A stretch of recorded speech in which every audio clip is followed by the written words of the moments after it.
Hello बच्चों नमस्कार सबको राम राम इनकी என்ன பார்க்க போகிறோன்னா பிரவீன் உத்ராதிலேருந்து பேப்பர் 3 குலாப் ராயோட ட்ரிப்தகா அதில் வந்து காந்திவாத் பார்க்க போகிறோம். அதாவது காந்தியவாதம் அப்படின்னு சொல்கிறோம்ல, காந்தியம் அப்படின்ற கொள்கையை பற்றி தான் இப்போ பார்க்க போகிறோம். ஓகே, அதாவது ஃபஸ்ட்டு அதாவது உபன்யாஸ் இது நிபந்த் நிபந்த் எழுதுறதுக்கு முன்னே குறிப்பு சட்டம் அது ஒன்று எழுதிக்கணும். குறிப்பிட்ட சட்டம் பார்த்திங்கன்னா வந்து ரூப்ரேகா, அதாவது என்ன சொல்கிறது, அவுட்லைன் எப்படி இருக்குன்னா, பூமிகா, आध्यात्मिक आधार, आर्थिक पक्ष, सामाजिक पक्ष, राजनीतिक पक्ष, कार्य प्रणाली, उपसंहार. இதுதான் நமக்கு வந்து அந்த குறிப்பு சட்டம். என்னென்னா சப்டைட்டில் உள்ள எப்படி இருக்குன்னா, ஃபஸ்ட்டு பூமிக்கு எழுதுகிறோம் பேஸு, முன்னுரை எழுதிட்டு அதுக்கப்புறம் அதாவது ஆத்தியாத்மிக் ஆதார் அப்படின்றது வந்து ஆன்மீகம் சார்ந்த அந்த காந்தியம் என்ன, காந்தியவாதம் என்ன, அதுக்கப்புறம் ஆர்த்திக் பக்ஷன்னா எக்கனாமிக்கல் சைடில் அந்த காந்தியவாதம் என்ன, அதுக்கப்புறம் சாமாஜிக் பக்ஷ, அதாவது எக்கனாமிக்ஸில் இது சோஷியல் சமாஜ் அப்படின்னா சொசைட்டி இல்லையா, அப்போ சோஷியல் சைடில் வந்து காந்தியவாதம்னா என்ன, ராஜநீதிக் பக்ஷ அதாவது அரசியலில் வந்து அந்த என்ன காந்தியவாதம்ன்றது அரசியலில் என்ன, அப்புறம் காரிய பிரணாலி அதாவது மோட் ஆஃப் ஆப்ரண்டின்னு சொல்லுவாங்க, மோட் ஆஃப் ஆப்ரேஷன் அதாவது அந்த வேலை செய்கிற விதம், அதாவது அந்த விதி எப்படி என்ன அப்படின்னு சொல்லிட்டு அதை பற்றி பார்க்குறோம். அதுக்கப்புறம் உபசம்ஹார் முடிவுரை எழுதுகிறோம். ओके, फर्स्ट भूमिका என்னன்னு பார்த்தோன்னா, अதாவது देश की आज़ादी और सच्ची उन्नति के लिए गांधीवाद का अपना अलग और विशेष महत्व है. இப்போ देश की आज़ादी, தேசோட அந்த ஆஜாதி ஃப்ரீடம் எடுத்துட்டாலும் சரி, அவர் சச்சி உன்னதி உண்மையான டெவலப்மெண்ட்னு பார்த்தாலும் கே காந்தியவாதிக்கா அப்படின்னா அலக் ஒரு விசேஷ மகத்துவம். அதை காந்தியவாதம்ன்றது வந்து அதுக்குன்னு தனி ஒரு விசேஷமான ஒரு மகத்துவம் இருக்குது. அது என்னன்னு பார்த்தோம்னா, காந்தியவாதுக்கே தத்துவம் கா ரூப் और उनकी அந்த காரிய சித்தி, அதாவது காந்தியவாதத்தோட தத்துவங்கள் என்ன, அதோட ரூபம் என்ன அப்படின்னு பார்த்தோன்னா, அவர் உஸ்கி காரிய சித்தி, அதாவது அதனோட ஒர்க்கிங் ஸ்டைல் எப்படின்னு பார்த்தோன்னா, அவர் சஃபல்தா வெற்றி पर विचार करना है. அதை பற்றி தான் இப்போ நம்ம டிஸ்கஸ் பண்ண போகிறோம். அதாவது லேக்குக்கா பிரதான விஷயம் है. அதை தான் இப்போ இந்த லேக்கோட இந்த கட்டுரையோட உண்மையான பிரதானமான விஷயம் தான். அப்போது विभिन्न पक्षों में गांधीवाद के लिए அதாவது परिचय पर विचार करेंगे. அதாவது நிறைய விபின்ன பக்ஷன்னா டிஃப்ரெண்ட்டான அந்த இதெல்லாம், அதாவது என்ன சொல்கிறது, ஸ்பிரிச்சுவலி, அதுக்கு அடுத்தது எக்கனாமிக்கலி, சோஷியலி, பொலிட்டிக்கலி அது காந்தியவாதம்ன்றது என்ன அப்படின்னு ஒவ்வொரு சப்ஜெக்ட்லாம் பார்க்க போகிறோம். ஃபஸ்ட்டு ஆத்தியாத்மிக் ஆதார், அதாவது காட் பற்றி போனதில் ஆன்மீகம், அந்த ஆதார் அந்த பேஸை பற்றி பார்ப்போம். அப்போ பாரத் வந்து ஆத்தியாத்மிக் பூமி, அதாவது பாரத்ன்றது ஒரு ஆன்மீக பூமி. அதில் வந்து பார்த்திங்கன்னா சத்தியம், அஹிம்சை, அவர் அபரிக்கிரக சேவா, அதாவது அபரிக்கிரக சேவா அப்படின்னா நான் கிரீடு நான் அட்டாச்மெண்ட், எந்த தேவையை எதிர்பார்க்காமல் நம்ம ஒரு உதவி செய்கிறது, அதாவது கடமை செய் பலனை எதிர்பாராதே அப்படின்னு சொல்கிறது பகவத்கீதையில் இருந்தது இல்லையா, அந்த மாதிரி. அப்போ க்ஷமா, அதாவது எக்ஸ்கியூஸ் பண்ணுறது எப்படி யாராக இருந்தாலும். ஆதி யஹாங்கே வைஷ்ணவி அவர் ஜெயின் தர்மம்கா மூல் தத்துவ, இந்த தத்துவம்லாம் என்னன்னு பார்த்தோன்னா, வைஷ்ணவ தர்மம் இருந்தது, ஜெயின் தர்மம்லாம் இருந்தது இல்லையா பாரத்தில், அதனோட மூல் தத்துவம் வந்து இது. அதுக்கடுத்தது காந்திஜினே ராஜ்நீதிக்கோ அதாவது ஆத்தியாத்மிக் ஆதார் ஷிலா பர் அதாவது ஸ்தாபித் கர்னா சாத்தே தே. அதாவது காந்திஜி என்ன விரும்பினார்னா, பாலிட்டிக்ஸே வந்து ஆன்மீக சார்ந்தது தான், அதாவது ஆன்மீகத்தை வந்து பேஸ் பண்ண ஒரு பாலிட்டிக்ஸ் தான் அவர் பண்ண விரும்பினார். அதை தான் வந்து इंडियाவில் ஸ்தாபித் பண்ண விரும்பினார். इसलिए इस धार्मिक तत्व को राजनीति में प्रयोग करके उसका एक नया जो है संस्करण किया. இது ஒரு புதிய ஒரு இன்ட்ரோடக்ஷன் பண்ணார். காந்தியவாதம் அப்படின்றதே பார்த்தீங்கன்னா ஒரு நயா சன்ஸ்கரன், ஒரு புதிய பதிப்பு, அது நியூ எடிஷன், ஸ்பெஷல் எடிஷன் மாதிரி. அதை வந்து ராஜ்நீதியில் அவர் ஆன்மீகத்தை பிரயோகம் பண்ணார். அதாவது யானி உன்னோனே ராஜ்நீதிக்கு அந்த கூட்நீதி சே உட்டாக்கர் தர்ம நீதி கா ரூப் மே படாயா. ஆக்சுவலாக ராஜ்நீதினா என்ன, அது கூட்நீதி, அதாவது அங்கே பார்த்தீங்கன்னா ஷட்யந்திர ரச்சனா, சதி திட்டம் தீட்டுறது தான் ராஜ்நீதி. அதை வந்து ஒரு சட்டம், ஒரு இருட்டறை, சாக்கடைலாம் அப்படின்லாம் சொன்னாங்க. ஸோ அந்த அது சட்டம் சொன்னாங்க, இது வந்து ராஜ்நீதியும் அப்படி தான். அப்போது பாலிடிக்ஸும் அப்படி தான். அந்த பாலிடிக்ஸில் இருந்த அந்த கூட்நீதி, அதாவது அந்த தந்திரம், அதெல்லாம் எடுத்துகிட்டு விட்டாக்க தர்ம நீதியை வந்து கொண்டு வர்றார். அந்த ரூப் மே படாயா, அதுதான் ஆன்மீகத்தை கொண்டு வந்து தர்ம நீதியில் ராஜநீதி பண்ணார். வே அப்னே அதாவது அந்தகரன்கோ அதாவது अंतकरण को सब कार्यों की பிரேரக் சக்தி மான்டே அதாவது தன்னோட அந்தக்கரன்னா தன்னோட உள்ளுணர்வு இருக்குல்ல, அதுதான் வந்து அவர் எல்லா வேலைக்கும் வந்து ஒரு பிரேரக் சக்தி, அதாவது ஒரு உந்து சக்தியாக அதை யூஸ் பண்ணார். அதுதான் அப்படின்னு நினச்சாரு. அப்போ உனக்கு அப்படி அதாவது அப்பரிகிரக கி அந்த பாவனா வந்து உபனிஷத் சே பிராப்ததி. அப்போது அவரோட அந்த அந்த என்ன சொல்கிறது, நான் கிரீடு நான் அட்டாச்மெண்ட்டு ஒர்க் பண்ணார் இல்லையா, எந்த பலனை எதிர்பார்க்காத வேலை செஞ்சார். இது எங்கேருந்து அவருக்கு கிடச்சுன்னா உபனிஷத்துலேருந்து அவருக்கு இந்த தத்துவம் கிடச்சிது. உனக்கே நியாயக்கா விசார், அது எங்கேருந்து கிடச்சிதுன்னா நியாயமான எண்ணங்கள்லாம் அதெல்லாம் எங்கேருந்து அந்த சிந்தனை வந்ததுன்னா அது வந்து பகவத்கீதையிலேருந்து கிடச்சிது. பகவத்கீதா சே மிலி பிரேரணா. ஒவ்வொரு பிரேரணாவும் ஒவ்வொரு அதாவது என்ன சொல்கிறது, அதாவது குட் திங்ஸும் அவருக்கு வந்து இந்த மாதிரி அதாவது நம்மளோட அந்த சப்யதா சன்ஸ்கிருத்திலேருந்தே கிடச்சிருக்கு அவருக்கு. அப்போது உன்கா சேவாபாவ் அதாவது சர்வீஸ் பண்ணார் இல்லையா அவர், அதாவது என்ன சொல்கிறது உடல் உழைப்பெல்லாம் செஞ்சார்ல, அது வந்து அந்த சர்வீஸ் பார்த்தீங்கன்னா உங்களுக்கு வைஷ்ணவ கீதாஸே அந்த பிரதத்தா, அங்கேருந்து வைஷ்ணவ கீதாலேருந்து அவருக்கு எடுத்துட்டார் அதை. அப்போது பாரதிய அந்த தப் அவர் தியாகு, அதாவது அவர் நிறைய ப்ரேயர் பண்ணார், தவம் பண்ணார், அதுக்கப்புறம் தியாகம் சாக்ரிஃபைஸ் அப்படின்றதெல்லாம் உன்கி வாணியுமே கூஞ்சு ஊட்டி. அவர் பேசுனதெல்லாம் பார்த்தா இதை சுற்றி தான் பேசியிருக்காரு. இதை வந்து படாச்சடா, அதாவது இதை வந்து படாவா கர்னா, இதுதான் இதை வந்து பரப்புற மாதிரி தான் அவர் பேசியிருக்காரு. அப்போ இஸ் பிரகார் उन्होंने भारत को आध्यात्मिक पृष्ठभूमि पर ही अपने सिद्धांतों का मजबूत भवन बनाया. அதாவது இந்தியாவில் வந்து பாலிடிக்ஸில் வந்து ஆன்மீகத்தை பேஸ் பண்ணி ஒரு அற்புதமான ஒரு மஜ்பூத் பவன் பனாயார், ஒரு ஸ்ட்ராங்கான பில்டிங் அவர் கட்டியிருக்காரு. அப்போது ஆர்த்திக் பக்ஷ் அதாவது எக்கனாமிக்கல் கண்டிஷன் பார்த்தீங்கன்னா அவர் வந்து காந்திஜிக்கா அதாவது அர்த்தசாஸ்திரம் எப்படின்னா அவரோட எக்கனாமிக்ஸில் அந்த தர்மம் எப்படின்றதுன்னா தர்மம் அவர் நியாய பர் ஆதாரித்தா, தர்மம் நியாயம் அதை தான் பேஸ் பண்ணி அவரோட எக்கனாமிக்ஸ் இருந்தது. வே சதா சரல் ஜீவன் அவர் அபரிகிரக பர் பல் தேத்தே. எப்பயுமே அவர் வந்து சரல் ஜீவன், அதாவது சிம்பிள் லிவிங் ஹை திங்கிங் இல்லையா, அதாவது சரல் ஜீவன் ரொம்ப சாதாரணமான சிம்பிளான வாழ்க்கை, அதே சமயத்தில் வந்து அபரிகிரகம் அதாவது எதையுமே எதிர்பார்க்காமல் செய்கிறது, சேவா சர்வீஸே பண்ணிகிட்டு இருக்கிறது அப்படின்ற இதில் வந்து பல் தேத்தேன்னு அதில் தான் அவர் வந்து ரொம்ப முக்கியத்துவம் கொடுக்குறாரு. அப்போது ஆத்ம நிர்பரத்தான செல்ஃப் டிபெண்டன்சி இல்லையா, தன்னைத்தானே சார்ந்திருக்க சுயசார்பு தத்தா ஸ்வாவலம்பன் அப்படின்றது வந்து அதாவது இண்டிபெண்ட்டாக இருக்கிறது, அதே மாதிரி செல்ஃப் சஃபிஷியண்ட்டாக இருக்கிறது, அதுதான் ஸ்வாவலம்பன் அப்படின்றது. ஸ்வாவலம்பன்கோ படானே के लिए उन्होंने कुटीर उद्योग पर समर्थन किया. அதனால தான் அவர் குடிசை தொழில், அதாவது ராட்னெல்லாம் சுற்றிட்டு இருந்தார் இல்லையா, அதெல்லாம் வந்து அதே மாதிரி சர்வோதயம்லாம் கொண்டு வந்தார்ல, கதராடையெல்லாம் போகணுன்னு சொன்னார். இதெல்லாம் வந்து பார்த்திங்கன்னா வந்து சிம்பிளிசிட்டி, அதே சமயத்தில் வந்து செல்ஃப் டிபெண்ட், இதெல்லாம் வந்து முக்கியத்துவம் கொடுத்துருக்காரு அவர். குட்டீர் உத்தியோக் அப்படின்னா குடிசை தொழில், அதாவது ஸ்மால் ஸ்கேல் இண்டஸ்ட்ரின்னு சொல்லலாம், அந்த மாதிரி का समर्थन दिया. चरखा उनके आर्थिक पक्ष का मूल मंत्र था. சர்க்கா தான் அவரோட அந்த ஆர்த்திக் பக்ஷம் இருக்கு இல்லையா, எக்கனாமிக்கல் சைடு, அதனோட மூல் மந்திரமே அதான், சோர்ஸே அதுதான், அதாவது சர்க்கா அதுதான் முக்கியமாக. அது பேசிகிட்டே இருந்தப்போ சர்க்கா வந்து சுற்றுறது நிற்காது, காந்திஜி இது பேசிகிட்டே லெக்சர் கொடுத்துட்டே இருப்பார், அந்த சமயத்தில் வந்து சர்க்கா சுற்றிட்டே இருக்கும். அப்போது உன்கா விசார்த்தா கி அந்த புஞ்சிபதி வந்து அதாவது காந்திஜினே புஞ்சிபதியும் கா பூர்ண விரோத் நஹி கியா. அதாவது புஞ்சிபதின்றது யாருன்னா அந்த கார்பரேட்ன்றோம்ல, அவங்க தான் புஞ்சிபதி. அவங்கள வந்து பிஸ்னஸ்மேன், அவங்கள வந்து பூர்ண விரோதம் பண்ணல, அவங்கள வந்து முழுக்க அவர் எதிர்க்கலை. ஏன்னா ஒரு புஞ்சிபதியோட ப்ராப்ளத்துக்கு தான் அவர் சவுத் ஆஃப்ரிக்காவே போனார் இவர் வக்கீலாக இருக்கும்போது. ஸோ இவர் வந்து அவங்களுக்கு வந்து முழுமையாக அவர் வந்து எதுவும் எதிர்க்கலை. அவர் வந்து உன்கா விசாரம் என்னென்னா புஞ்சிபதியும் மஸ்தூரோக்கும் சம்பத்திக்கே சங்கரக்ஷன் ரஹே.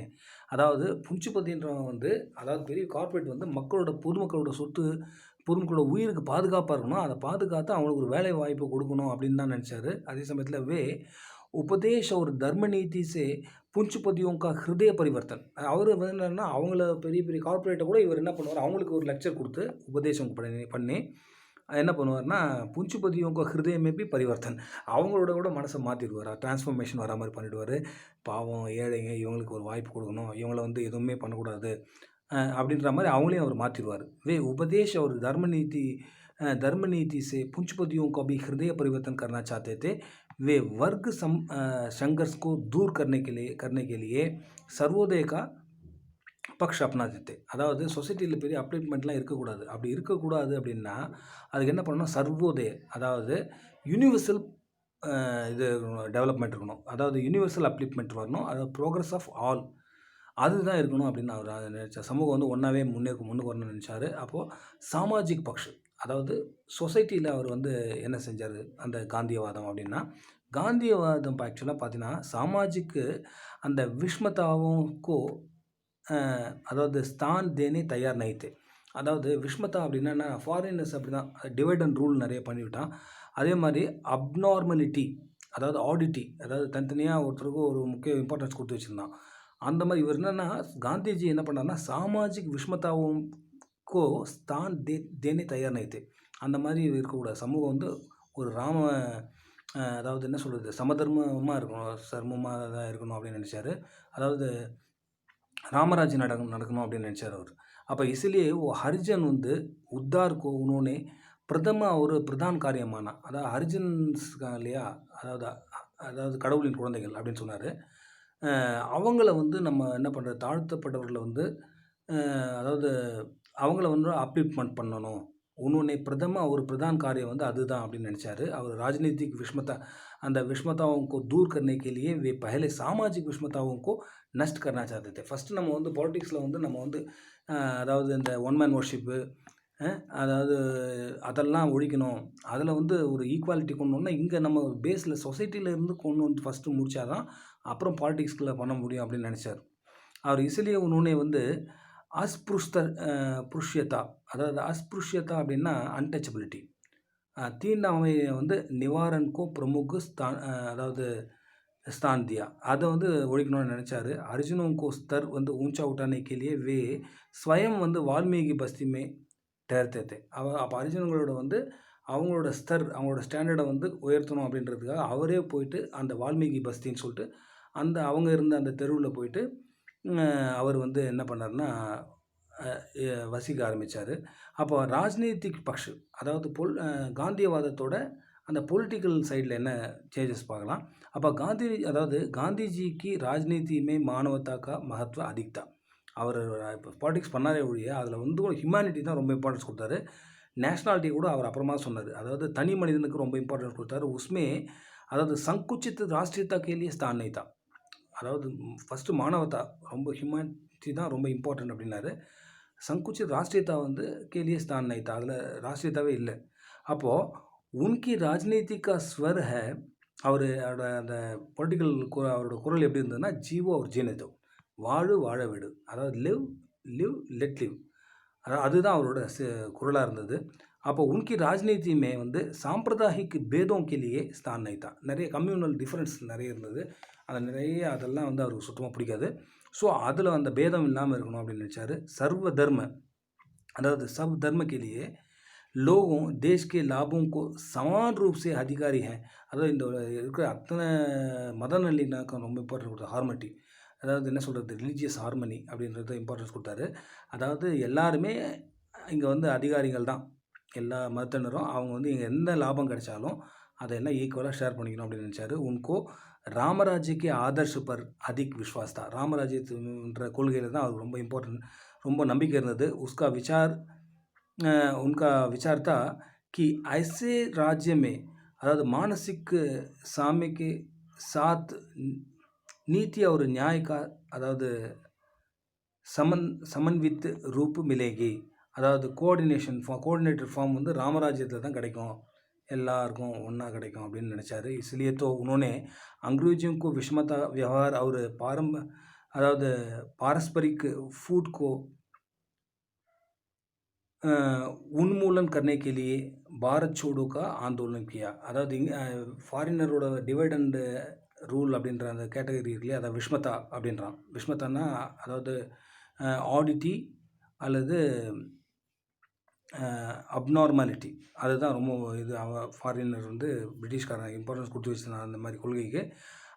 அந்த விவகாரம் வந்து விஷ்மதா விவகாரம் வந்து அவ எடுத்துகிட்டு அவர் பாரஸ்பரிக் வந்து ஃபுட் பாரஸ்பரிக்னா ஆப்பஸ் ஃபுட் டால்னா, அதாவது டிவைட் அண்ட் ரூல்னு சொன்னேன்ல. பாரஸ்பரிக்னா பரஸ்பரம் எல்லாரையும் ஃபுட் டால்னா அப்படின்னா தனித்தனியாக பிரிச்சிடுறது.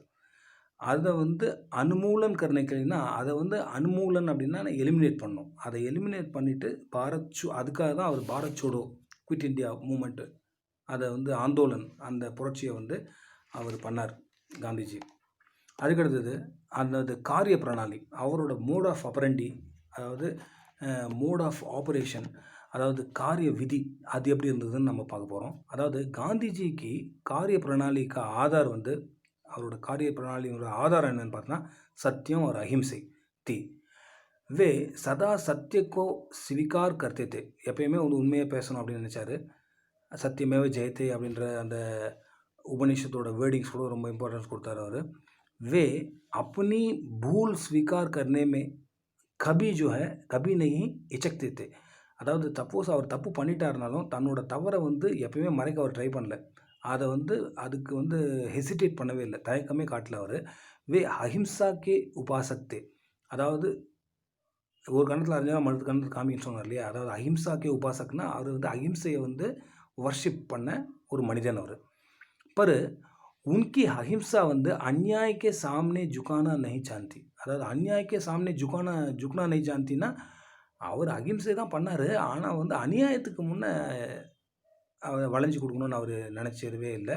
அவர் வந்து உன்கி க்ஷமா வந்து க்ஷமாமே சபல்கி, அதாவது க்ஷம் ஹே ந கி நிர்பல்கி, அதாவது அவர் வந்து மன்னிப்பு வாங்கினாரவுடைய மன்னிக்கணும் அப்படின்ற எண்ணம்லாம் இருந்தது. அவர் வந்து ஸ்ட்ராங்கானவர், மனோபலம் அவருக்கு ரொம்ப ஸ்ட்ராங்காக இருந்தது. அதில் வந்து நிர்பல் கிடையாது, அவர் வீக் கிடையாது, அவர் மனோபலம் ஸ்ட்ராங்காக இருந்தது. இருந்தாலும் மன்னிப்போம் அப்படின்ற ஒரு கொள்கை உடையவர் அவர்.